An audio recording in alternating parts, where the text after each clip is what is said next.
नमस्कार। आप देख रहे हैं हिंदुस्तान समाचार। आज संसद के भीतर जो हुआ उसने पूरे देश को झकझोर कर रख दिया है। एक तरफ सीमा पर हमारे वीर जवान देश की रक्षा कर रहे हैं और दूसरी तरफ संसद की चारदीवारी के भीतर आज उन्हीं जवानों के सम्मान को लेकर एक भीषण संग्राम छिड़ गया है। आम आदमी पार्टी के सांसद संजय सिंह ने आज सदन में वो तेवर दिखाए जिसने सत्ता पक्ष को भी हैरान कर दिया। उन्होंने साफ शब्दों में कहा, सिर्फ आप जवानों के नाम पर वोट मांगते हैं, यहां तक कि सीएपीएफ जवानों से शहीद का दर्जा छीन लिए हो। ये देश के जवानों का अपमान है। हम इसे कतई बर्दाश्त नहीं करेंगे। देश का बच्चा बच्चा देख रहा है कि संसद के भीतर क्या हो रहा है और सच क्या है। आगे सुनिए इस वीडियो के। महोदया, आज पूरा देश इस संसद को देख रहा होगा। पूरे देश की सीमाओं पर 15,000 किलोमीटर भारत की सीमा को सुरक्षा करने वाले हमारे जवान, हमारे अधिकारी आज हमारी इस डिबेट को सुन रहे होंगे और वो देख रहे होंगे कि किस तरह से मोदी जी की सरकार उन जवानों के साथ, उन अधिकारियों के साथ जो अपने प्राणों की आहुति देकर देश की रक्षा करते हैं, उनके साथ अन्याय करने जा रही है, घोर पाप करने जा रही है। इसलिए महोदया, मैं इस बिल के विरोध में अपनी बात कहने के लिए खड़ा हुआ हूं। एक फिल्म आई थी बॉर्डर। उस फिल्म का गाना था, संदेशे आते हैं हमें तड़पाते हैं, जो चिट्ठी आती है तो पूछे जाती है कि घर कब आओगे। हम तो पार्लियामेंट का सेशन खत्म होता है घर जाते हैं, लेकिन हमारे वो जवान जो सीमाओं की रक्षा करते हैं वो घर नहीं जा पाते। दिवाली हो, होली हो, तमाम त्योहार हो, शादी हो, ब्याह हो, चाहते हुए भी अपने घर नहीं जा पाते। महोदया, देश की 15,000 किलोमीटर की सीमा की सुरक्षा ये सीएपीएफ के जवान और अधिकारी करते हैं।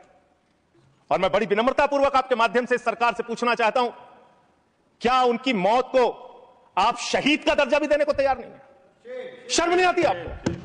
आप हमारे जवान जो शहीद होते हैं, सीएपीएफ के, बीएसएफ के, एसएसबी के, सीआईएसएफ के, सीआरपीएफ के, आईटीबीपी के, उनको शहीद का दर्जा भी नहीं देते।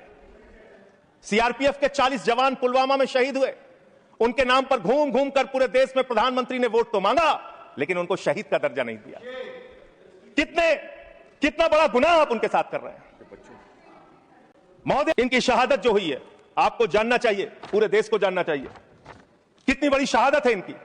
सीआरपीएफ के 62 जवानों ने अब तक अपनी शहादत, 62 अधिकारियों ने अब तक अपनी शहादत दी है और सभी रैंक के अधिकारियों और जवानों को मिला दिया जाए तो 2290 अधिकारियों और जवानों ने अपनी शहादत दी है। बीएसएफ के 85 अधिकारियों ने अब तक अपनी शहादत दी है और 2014 सभी रैंक के अधिकारी और जवानों ने अपनी शहादत दी है। सीआईएसएफ के 1 अधिकारी ने अपनी शहादत दी है और 126 सभी रैंक के जवान और अधिकारियों ने अब तक अपनी शहादत दी है। आईटीबीपी के 13 अधिकारियों ने अब तक अपनी शहादत दी है और 182 सभी रैंक के अधिकारी और जवानों ने अब तक अपनी शहादत दी है।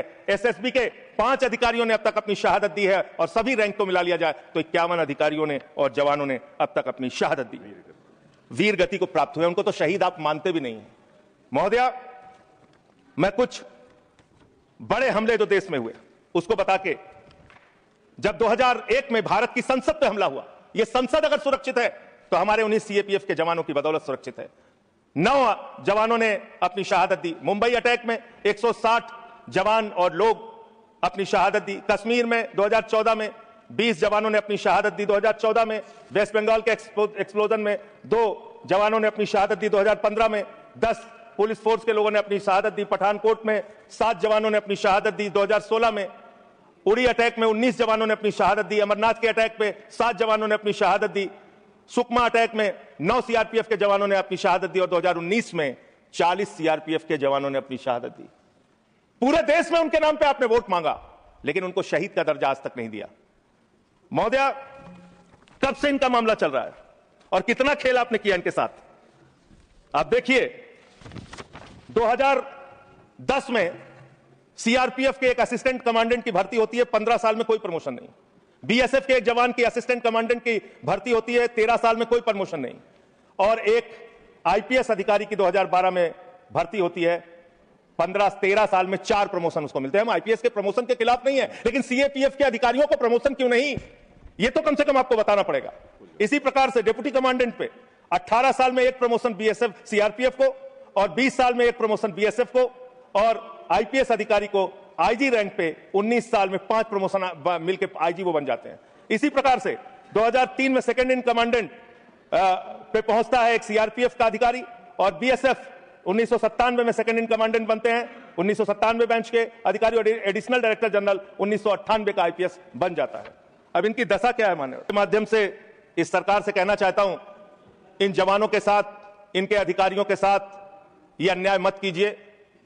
ये देश आपको माफ नहीं करेगा। ये भारत की सुरक्षा करते हैं, सीमाओं की सुरक्षा करते हैं, संसद की सुरक्षा करते हैं, एयरपोर्ट की सुरक्षा करते हैं। इन जवानों के साथ ये घोर अन्याय मत कीजिए। हालांकि आपको अन्याय करने की और अपमान करने की आदत है। स्वर्गीय बीजू पटनायक जैसे बहादुर व्यक्ति की आपने अपमान किया। बीजू पटनायक जैसे बहादुर, मैं महोदय इसी से मैं खत्म कर रहा हूं। 1948 में पंजाब रेजिमेंट को युद्ध के वक्त बीजू पटनायक जी ने एक पायलट के तौर पर सीमा पे पहुंचाया था। आप उनको सीआईए का एजेंट कहते हैं। शर्म आती है आपके ऊपर। ये आप कर रहे हैं। आप अपमान करते हैं लगातार जिन्होंने इस देश के लिए अपना योगदान दिया।